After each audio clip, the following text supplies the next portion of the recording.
Hello, everybody. Welcome to our English class. This is teacher Faithy, and today we are going to learn about the modal verbs. Do you remember who are they and what is their special job? Well, today we are going to learn the uses and the different kind of meanings because the modal verbs can have more than one meaning. So if you are ready, let's start. We're going to start with a little songs. They have some modal verbs into the song, so please pay attention and try to remember what are that words. Ready?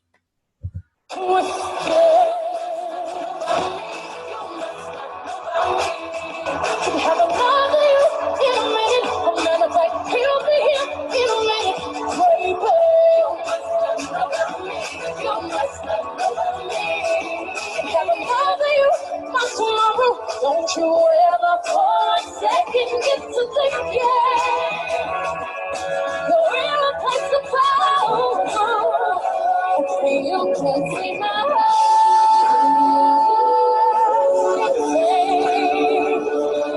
oh, you can see through my chest. Said I'm terrified of the only thing. I know that I must pass this test, so just carry sugar. Maybe I'ma say your art is incredible. If you don't have to go, darling, you got to let me know. Should I stay or should I go? So if you notice into these songs, we can find some special modal verbs. Some words like have to, must, should, could. So we use the modal verbs next to another verb, and together they make us different kind of meanings. For example, in my picture it says, when you are happy, that is Friday, but you have to work on Saturday. So what is a modal verb, teacher Faithy? Let's see. Let's listen what this boy tells us about it. What do modal verbs do, and how are they different from other verbs? Also, why are they so important? Modal verbs add information to other verbs. That's their job. They can add ideas like possibility, uncertainty, or obligation to another verb. Grammatically, modal verbs follow their own rules. Let's see what this means. So, did you get it? What is a modal verb? Yeah, a modal verb gives us additional information about a verb. Together, they show us the speaker's attitude to what he or she is talking about. As the boy says, sometimes they can express possibility, obligation, certainty, and so on. We have certain rules for the modal verbs. These rules are very important because these rules makes them totally different from the rest of the verbs. The rule one is with a modal verb, you never use the letter S or ES for the third person. Whatever rule for third person disappear. You say, she can swim. But if you say, she can't swim, it's not correct. Another rule. You don't have to use to before the second verb. You have to say, I should go now, but I should to go now is not correct. Another rule. With the modal verbs, we take the expression not to form the negative. In this case, for example, you say, you can't smoke in here, but you don't can smoke here. That is not correct. We have one more rule. With the modal verbs, we use an inversion of the subject in questions. If you notice in my example, we say, can I come in? And we don't say, do I come in? So no auxiliary verbs, and we put the inversion, the modal verb and the subject. However, we have the modal verbs, and in the other hand, we have the semi-modal verbs. The semi-modal verb has one characteristic. They use auxiliary. One of them is have to. Have to use the auxiliary. It depends of the tense. It could be in present, do, does, did in past, will in future, and so on. So have to has this structure. You put the subject, have or has to, verb in infinitive plus complement. Negative, subject, the auxiliary, it depends on the tense. In this case, don't or doesn't have to, verb in infinitive, and the complement. And if it is the question, it is the auxiliary, do or does, if it is third person, have to, the infinitive of the verb, and the complement. Here you have some examples. In present, you say, she has to work today. Past, she had to work last summer. Even in present perfect, I have had to work for 2 days. So remember, the semi-modal verbs accept the use of an auxiliary. It depends on the tense.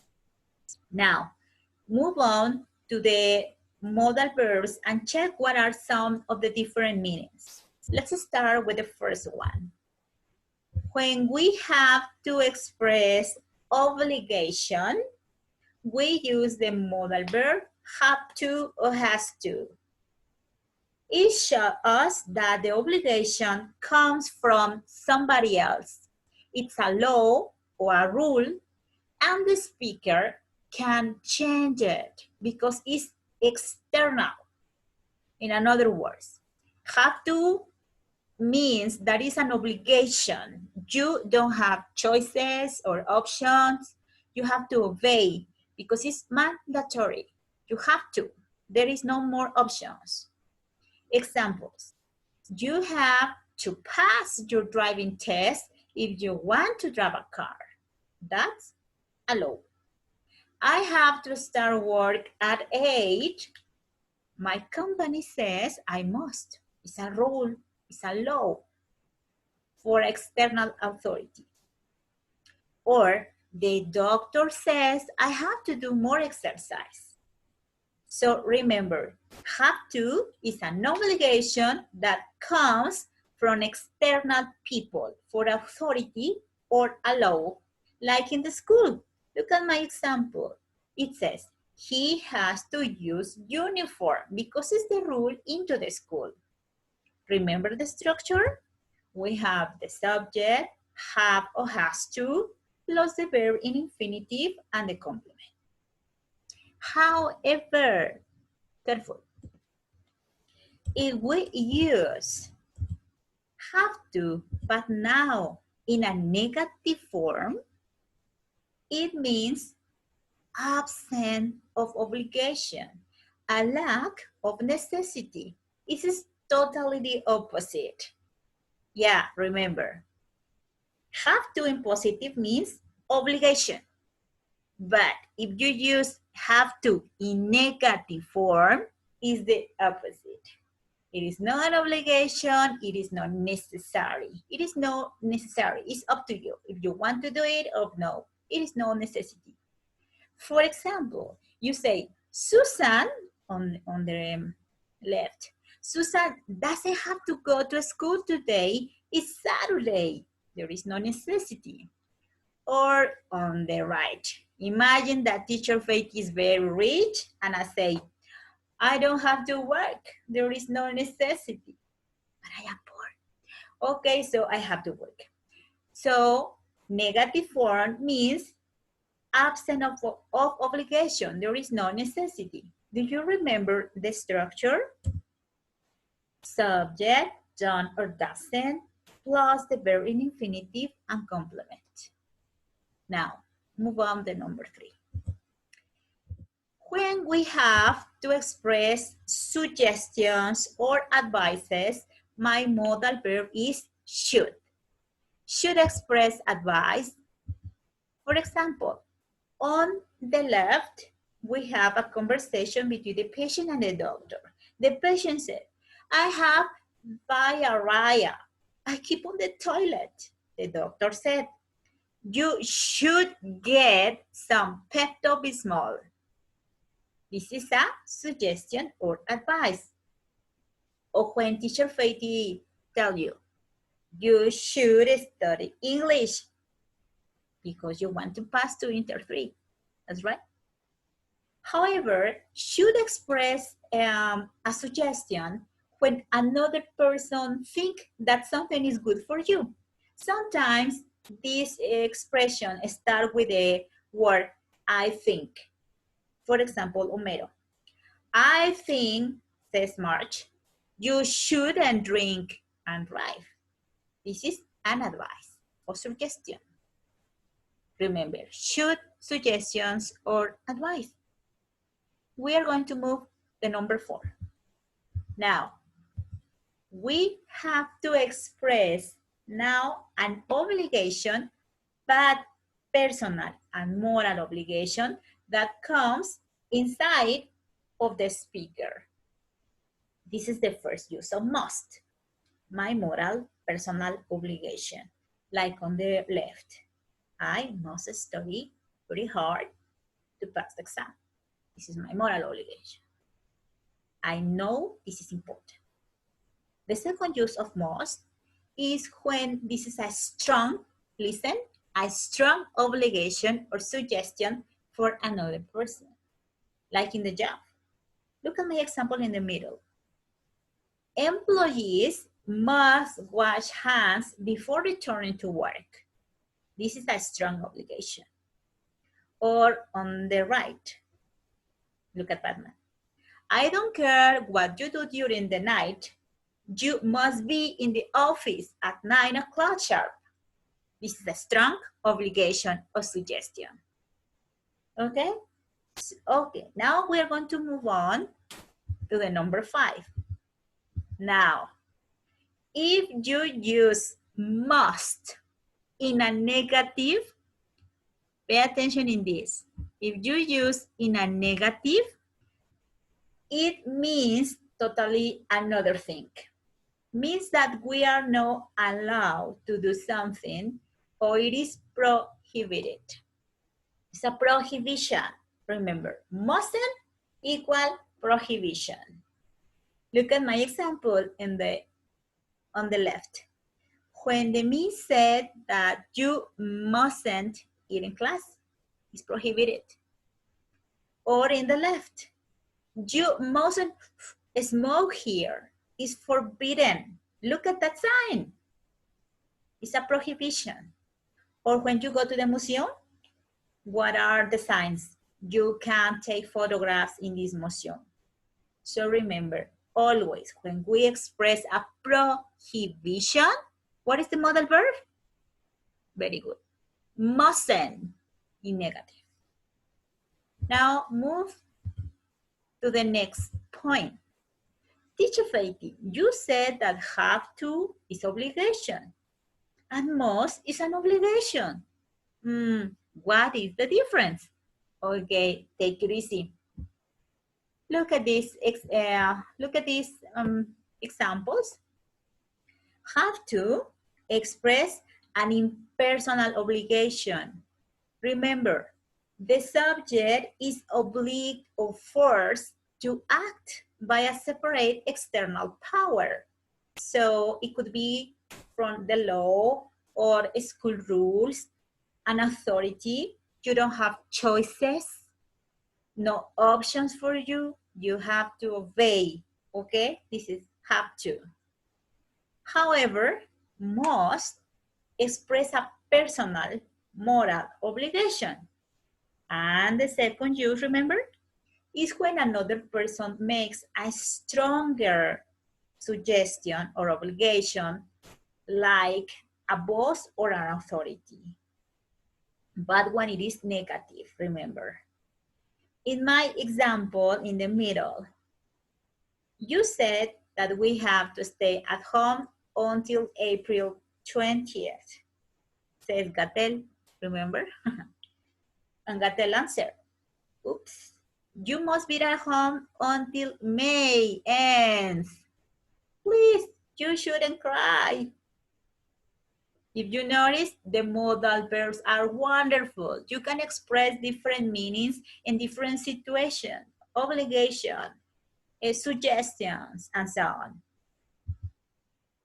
Now, finally, we have the wonderful can. Remember can? It expresses different things: ability, request, possibility, or even inability. Example, I can sing very well, an ability. Can you open the window? It's a request. He can call you later, could be a possibility. And he can't speak English fluently, inability. So if you notice one more time, the modal verbs can have one more, can have more than one meaning, different things. So you have to be careful to understand when it is positive or negative, and it depends on the context. So finally, we are going to make a recapitulation. Ready? We said that the modal verbs are words that join with another verb to express extra information. In the case of can express ability, request, probability. On the other hand, must express personal obligation. But if it is mustn't, express a prohibition, like you mustn't smoke in this restaurant. It is forbidden. Okay.